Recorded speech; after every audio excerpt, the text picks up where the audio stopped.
بسم اللہ الرحمن الرحیم نحمدہ ونصلی علی رسولہ الکریم اما بعد۔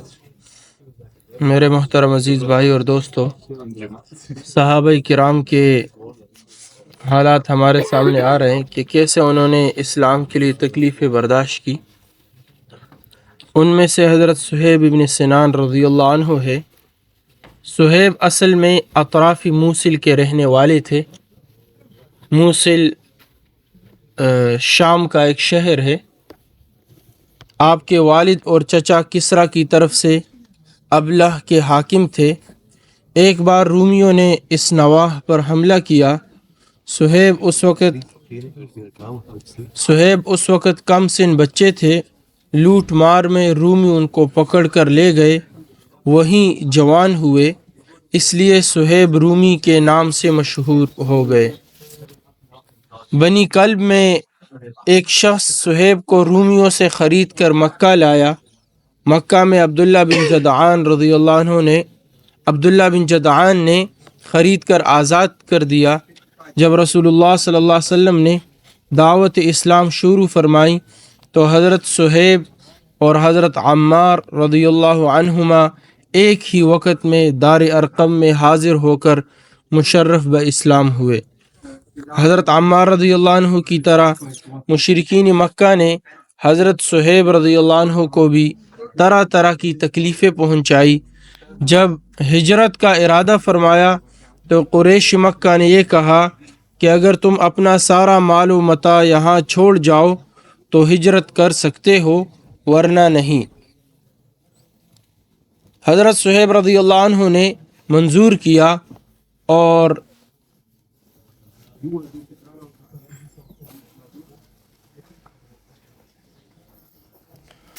حطام دنیا پر لات مار کر ہجرت فرمائی۔ حطام دنیا، حطام لگام کو کہتے ہیں، دنیا کی لگام پر لات مار کر ہجرت فرمائی۔ مدینہ منورہ پہنچے اور آپ کی خدمت میں یہ تمام واقعہ بیان کیا تو آپ صلی اللہ علیہ وسلم نے فرمایا، ربح البیع صہیب، صہیب نے اس بے میں خوب نفع کمایا کہ فانی کو چھوڑ کر باقی کو اختیار کیا۔ اور حق جل شانہ نے اس بارے میں یہ آیت نازل فرمائی، اعوذ باللہ من الشیطان الرجیم، وَمِنَ النَّاسِ مَن يَشْرِي نَفْسَهُ ابْتِغَاءَ مَرْضَاتِ اللَّهِ وَاللَّهُ رَءُوفٌ بِالْعِبَادِ۔ سورہ بقرہ کی آیت نمبر 207 ہے۔ اور بعض لوگ ایسے بھی ہیں کہ اپنی جان کو فروخت کر دیتے ہیں محض اللہ کی رضامندی کی طلب میں، اور اللہ تعالیٰ اپنے بندوں پر مہرباں ہے۔ تو میرے عزیزو، حضرت صہیب رضی اللہ عنہ نے اپنا مال، یعنی کہ اپنا مال جو انہوں نے کمایا تھا، سارا کفار مکہ کو دے کر اپنے آپ کو چھڑایا اور مدینہ منورہ تشریف لے گئے، جس پر اللہ تعالیٰ نے قرآن کی آیتیں اتاری۔ اور ایک روایت میں ہے کہ آپ صلی اللہ علیہ وسلم نے بار بار یہ فرمایا، ربح صہیب، ربح صہیب، صہیب نے خوب نفع کمایا، صہیب نے خوب نفع کمایا۔ عمر بن حکم سے مروی ہے کہ مشرکین مکہ حضرت صہیب، عمار، ابو فائدہ اور عامر بن فہیرہ وغیرہم کو اس قدر تکلیفیں دیتے کہ بے خود اور بے ہوش ہو جاتے تھے، اور بے خودی کا یہ عالم تھا کہ یہ بھی خبر نہ رہتی تھی کہ ہماری زبانوں سے کیا نکل رہا ہے۔ اس پر یہ آیت شریفہ نازل ہوئی، اعوذ باللہ من الشیطان الرجیم، ثم ان ربک للذین ہاجروا من بعد ما فتنوا ثم جاہدوا وصبروا ان ربک من بعدها لغفور رحیم۔ سورہ نحل کی آیت نمبر 110 ہے، تحقیق تیرا پروردگار ان لوگوں کے لیے کہ جنہوں نے طرح طرح کے مصائب اور فتنوں کے بعد ہجرت کی اور پھر جہاد کیا اور صبر کیا، ان باتوں کے بعد تیرا رب ان کی مغفرت کرنے والا اور ان پر رحمت کرنے والا ہے۔ یہ آیت انہی حضرات کے بارے میں نازل ہوئی۔ اس کے بعد حضرت خباب بن الارت رضی اللہ عنہ، خباب بن ارت رضی اللہ عنہ سابقین اولین میں سے ہیں، کہا جاتا ہے کہ چھٹے مسلمان ہیں، دار ارقم میں داخل ہونے سے پہلے مشرف باسلام ہوئے، ام انمار کے غلام تھے۔ جب آپ اسلام لائے تو ام انمار نے آپ کو سخت ایذائیں پہنچائی۔ ایک مرتبہ حضرت خباب رضی اللہ عنہ حضرت عمر رضی اللہ عنہ سے ملنے گئے تو حضرت عمر رضی اللہ عنہ نے آپ کو اپنی مسند پر بٹھا کر یہ فرمایا کہ اس مسند کا تم سے زیادہ کوئی مستحق نہیں، مگر بلال اس پر خباب نے یعنی اس مسند پر بیٹھنے کا تم سے زیادہ کوئی مستحق نہیں مگر بلال رضی اللہ عنہ مستحق ہے۔ اس پر حضرت خباب رضی اللہ عنہ نے عرض کیا کہ امیر المؤمنین، بلال بھی مجھ سے زیادہ مستحق نہیں، اس لیے کہ ان شدائد و مصائب میں بعض مشرکین مکہ بلال رضی اللہ عنہ کے تو حامی اور ہمدرد تھے، مگر میرا کوئی بھی حامی نہ تھا۔ ایک روز مشرکین مکہ نے مجھ کو دہکتے ہوئے انگاروں پر چت لٹایا اور ایک شخص نے میرے سینے پر اپنا پیر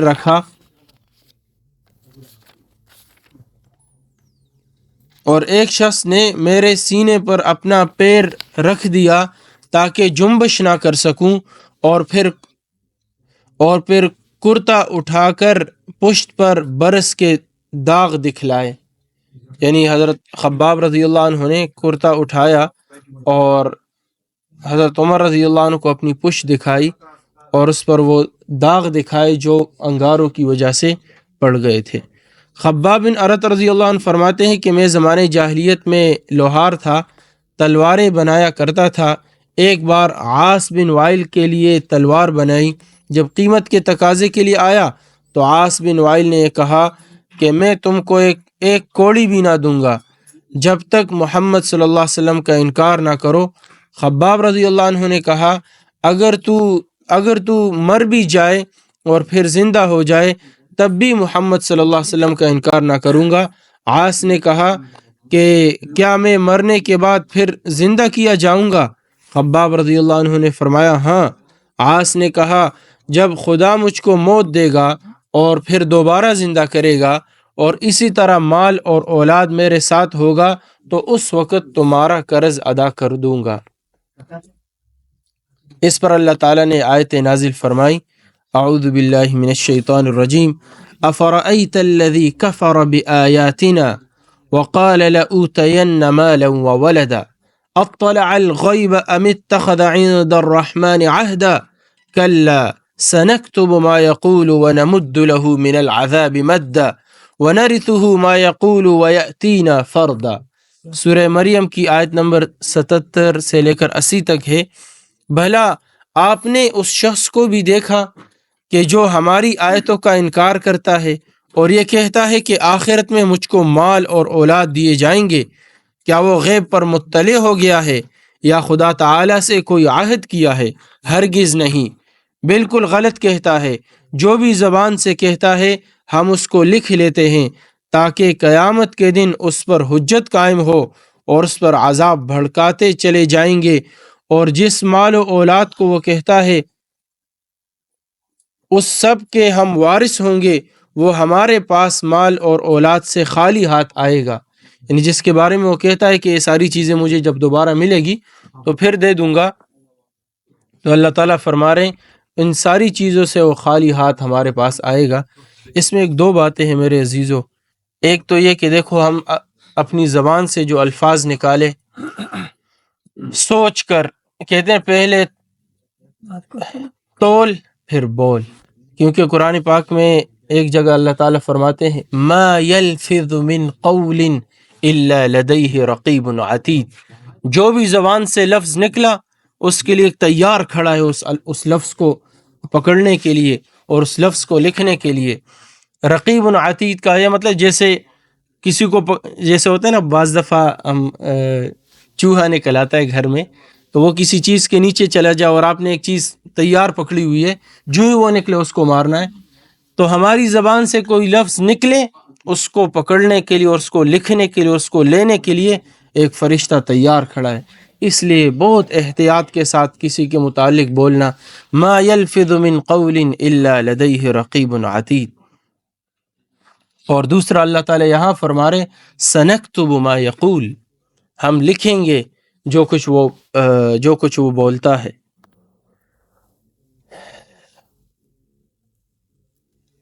ایک اور صحابی ہے ابو فقیہ جہنی رضی اللہ عنہ۔ ابو فقیہ کنیت ہے، یسار نام ہے، کنیت ہی سے زیادہ مشہور ہیں۔ صفوان ابن امیہ کے غلام تھے۔ امیہ ابن خلف کبھی آپ کے پیر میں رسی بندھوا کر گھسٹواتا اور کبھی لوہے کی بیڑیاں ڈال کر جلتی ہوئی زمین پر الٹا لٹاتا اور پشت پر ایک بڑا بھاری پتھر رکھوا دیتا، حتیٰ کہ آپ بے ہوش ہو جاتے، اور کبھی آپ کا گلا گھونٹاتا۔ ایک روز امیہ بن خلف جلتی ہوئی زمین پر لٹا کر آپ کا گلا گھونٹ رہا تھا کہ سامنے سے امیہ بن خلف کا بھائی ابی بن خلف آ گیا۔ بجائے اس کے کہ وہ سنگ دل کچھ رحم کھاتا، کہنے لگا اس کا گلا اور زور سے گھونٹو۔ چنانچہ اس زور سے گلا گھونٹا کہ لوگ یہ سمجھے کہ دم نکل گیا۔ حسن اتفاق سے ابو بکر رضی اللہ عنہ ادھر سے آ نکلے اور ابو فقیہ رضی اللہ عنہ کو خرید کر آزاد فرمایا۔ عجیب لوگ تھے اور عجیب اذیتیں تھی، لیکن میرے عزیزو اللہ نے ایک دن تیار کر رکھا ہے جس میں سب نے اللہ کے پاس جانا ہے اور پھر وہاں حساب کتاب ہونا ہے، اور پھر یہ دونوں سامنے ہوں گے۔ ایک طرف حضرت ابو فقیہ رضی اللہ عنہ ہوں گے اور دوسری طرف امیہ ابن خلف ہوگا، ابی ابن خلف ہوگا۔ اللہ تعالیٰ ان کو نعمتوں سے نوازیں گے، اور ان کو اللہ تعالیٰ قرآن میں فرماتے نا اذا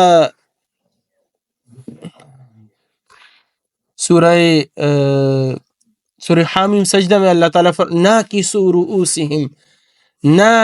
رؤوسہم عند ربہم، آپ ان کو دیکھیں گے وہ اپنے رب کے سامنے اس طرح کھڑے ہوں گے، شرمندگی کی وجہ سے سر نہیں اٹھا سکیں گے۔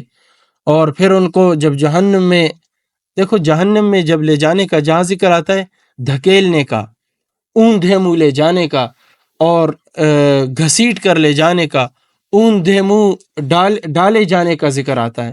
تو میرے عزیزو وہاں پھر حضرت بلال رضی اللہ عنہ، حضرت ابو فقیہ رضی اللہ عنہ وہ مشک کے ٹیلوں پر اور ممبروں پر ہوں گے، اور وہ خوشیوں کی ان کی کوئی انتہا نہیں ہوگی، اور یہ لوگ اس وقت اس حال میں ہوں گے کہ اللہ تعالیٰ ان کو جہنم کی طرف گھسیٹیں گے، اور عذاب میں ان کی کمی نہیں ہوگی، عذاب میں زیادتی ہوتی چلی جائے گی۔ تو یہ ایک نظام ہے دنیا کا۔ دنیا میں ظالم اور مظلوم کی جو کہانی ہے بہت پرانی ہے۔ فرعون نے بھی 70,000 بچوں کو ذبح کیا تھا، اور آج کے فرعونوں نے بھی لاکھوں بچوں کو ذبح کر دیا، اور لاکھوں بچوں کو ہلاک کر دیا اور مار دیا۔ لیکن یہ نہیں کہ یہ قصہ یہاں پہ ختم ہو گیا۔ اللہ نے ایک دن رکھا ہے جزا و سزا کا، مالک یوم الدین، بدلے کا جو دن ہے اس کا مالک اللہ ہے۔ اس دن پھر اللہ فیصلہ فرمائیں گے کہ کون کامیاب ہوتا ہے اور کون ناکام ہوتا ہے۔ تو اس لیے میرے عزیزو اللہ تعالی ہمیں حضور صلی اللہ علیہ وسلم کے نقش قدم پر چلنے کی توفیق نصیب فرمائے، اور دین کے لیے مر مٹنے کی توفیق نصیب فرمائے۔ سبحان اللہ و بحمدہ، سبحانک اللہم و بحمدک۔